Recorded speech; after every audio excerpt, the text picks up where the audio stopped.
All right, welcome back to the Twisting Podcast. This is 12 with the chapter manga review for chapter 1108 of One Piece. Had things I've been eating. Of course, we start off by talking about the wonderful cover art we have here. It's like a bunch of dogs in the background pictures, and we have the ladies of One Piece, Boa, Raiju, Tashigi, Nami, Robin, and Uta, all just having a little wine and dine moment, and it's kind of wholesome. Definitely pretty good to see, especially my girl Robin, all in red, bunch of sexy women. But as we get into it, we have chapter 1108, Attention World. And it starts off where we left off. Caribou is sitting here trying to plead his case to Van Auger and Devon about why he should be able to go see Commodore Teach. He's talking about the information of ancient weapons, the ancient weapons names, of course, of the gods, such as Princess Shirahoshi of Fishman Island, which is Poseidon, and of course Pluton, which is sleeping underground in Wano. And Caribou is trying to plead his case to Katarina Devon and Van Auger, and as he pleads his case with them, they're aiming down sight and just giving him this stale look on their face, trying to see whether or not they're going to take him with them or leave him for dead, because they think that he's a spy, or he could be a spy, working with the world government, since it is a government official island. But we'll see what happens when that comes up. So we jump back to where all the action is at right now. Of course, we see that the pacifistas are just destroying everything in sight still. All of the ships are getting bombarded. All the Marines are getting backed up still. And of course, the vice admirals are now thinking that they need to do something, because they cannot keep getting pushed back. So of course, all of the vice admirals are now moving forward, trying to go ahead and make a stand.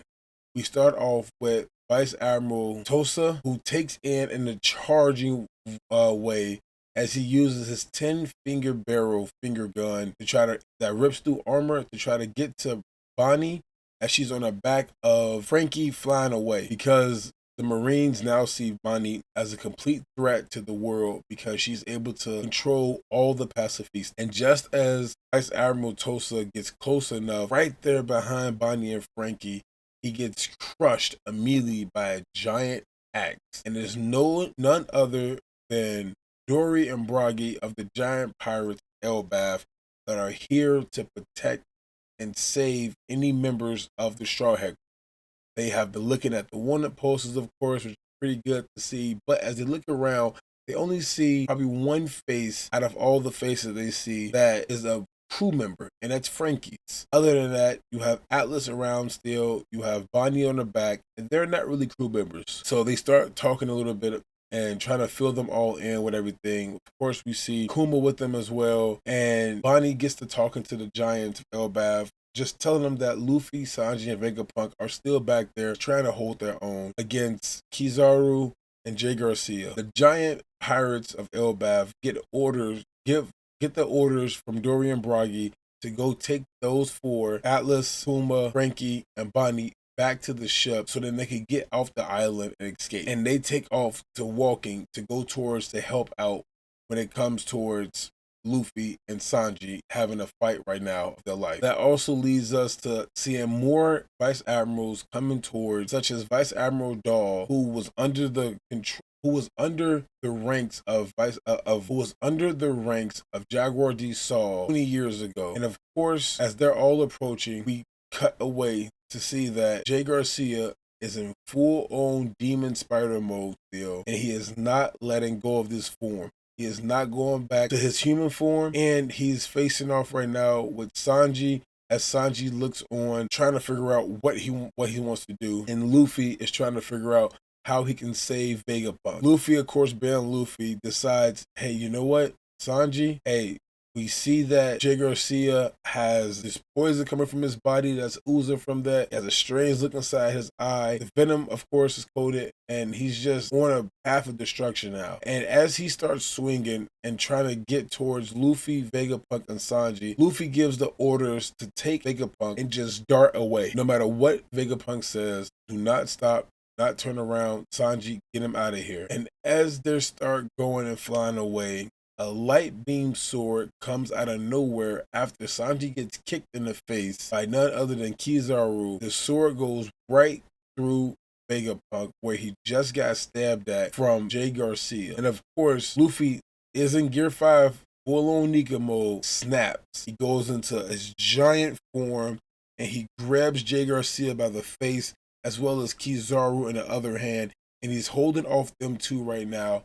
As he looks on, he looks back one last time and says, no matter what happened, do not stop. Get Vegapunk out of here. And as Sanji takes off, because he knows his captain's orders is his captain's orders, we get a beep going on. A testing, 1, 2, 3, mic check. Now the entire world is having this code go off. It looks like Vegapunk set up a failsafe for if he ever is about to die, he will let this be known. He goes, I'm sure this message will come as a shock to you all, but please bear with me. To what I am about to tell you is the truth about the world. And it leaves us in a suspenseful moment right there, because this announcement is coming from Vegapunk's failsafe, I'm pretty sure. And I wonder if he's going to actually unload all of the secrets of the world now. And if he does, this is going to make a lot of people go chaotic.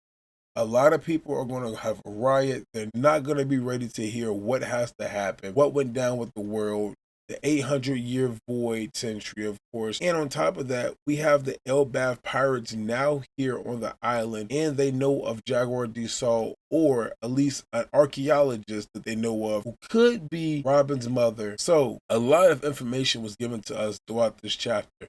This chapter, of course, is bringing on more and more and unraveling a lot about the world. I wonder if Vegapunk is going to actually spill the beans about what is going on, or if he's going to be able to, I don't know, something has to happen to whereas, this failsafe gets caught, intermission stops, something like that happens. But if it doesn't, this is going to be amazing to finally see that the world government is going to get exposed by Dr. Vegapunk and his last wishes, because he knows he's just flying around and has this huge wound already in him from Jay Garcia.